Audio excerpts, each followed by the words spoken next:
और ये भी गजब है कि नीतीश कुमार खुद कहते हैं कि प्रधानमंत्री पद की रेस में वो है ही नहीं और उनके नेता उन्हें प्रधानमंत्री पद का सबसे प्रबल उम्मीदवार बताते हैं। बहरहाल आगे बढ़ रहे हैं और अब बात करते हैं उस बवाल की जो बीजेपी सांसद रमेश बिधूड़ी के बयान से मचा है। बीएसपी सांसद दानिश अली मांग कर रहे हैं कि रमेश बिधूड़ी पर कार्रवाई हो, मगर दूसरी ओर बीजेपी के कई सांसद आरोप लगा रहे हैं कि दानिश अली ने बिधूड़ी को उकसाया था। इन सब के बीच राहुल गांधी का आरोप है कि बीजेपी ध्यान भटकाने के लिए ऐसी राजनीति कर रही है।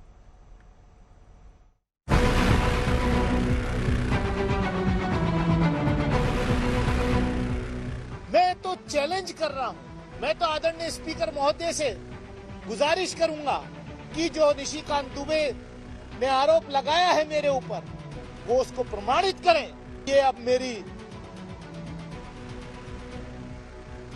लिंचिंग कराना चाहते हैं, ये मेरी हत्या कराना चाहते हैं, ये उकसा रहे हैं लोगों को। संसद में शर्मनाक बयान पर जो घमासान छिड़ा वो अब सबूत वाली चुनौती से बढ़कर धमकी वाले आरोपों तक पहुंच गया है। निशिकांत दुबे के सवालों के बाद अब दानिश अली ने बेहद गंभीर आरोप मढ़ दिए हैं।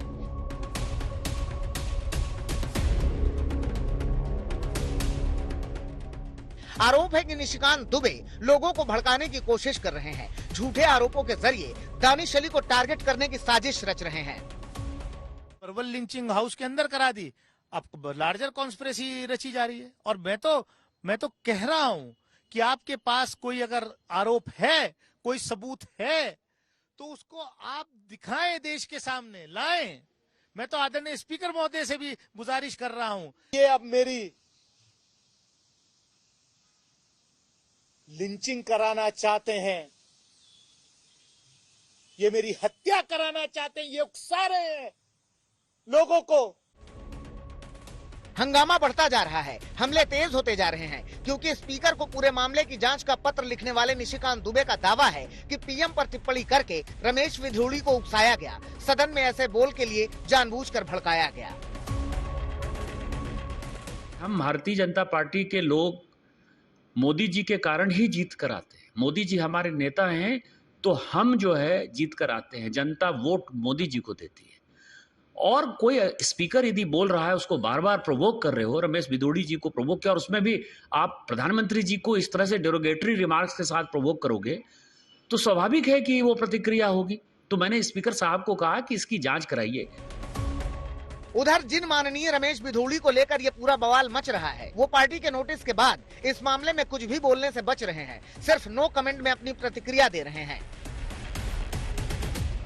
No comment. वो स्पीकर साहब देख रहे हैं, उसमें मैं कोई कमेंट नहीं करूंगा। No comment. वो स्पीकर साहब देख रहे हैं, उसमें मैं कोई कमेंट नहीं करूंगा। No comment. वो स्पीकर साहब देख रहे हैं, उसमें मैं कोई कमेंट नहीं करूंगा।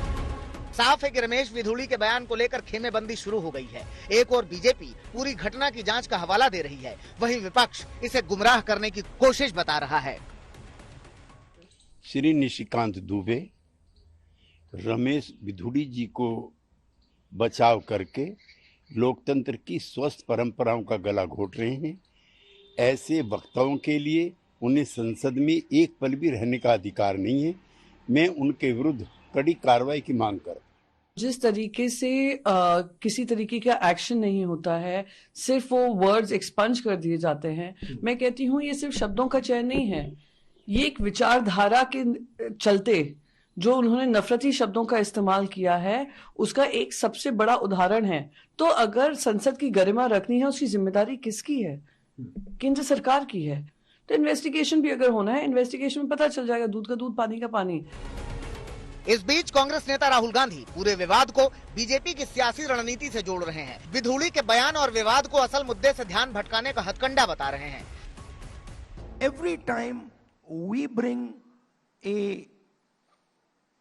a point on the table, they use this type of stuff to distract, and we've learned now how to deal with it.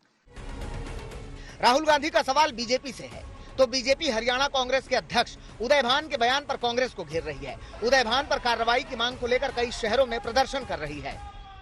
मैं हमेशा इस चीज का समर्थक हूं कि भाषा मर्यादित रहनी चाहिए, डिबेट में भी।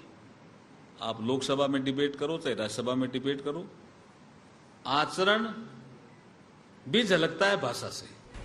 बेकाबू जुबान पर जंग छिड़ी है। बीजेपी और विपक्षी पार्टियां एक दूसरे पर हमला बोल रही हैं और इन हमलों के बीच 2024 के चुनाव की जंग और तीखी होती जा रही है।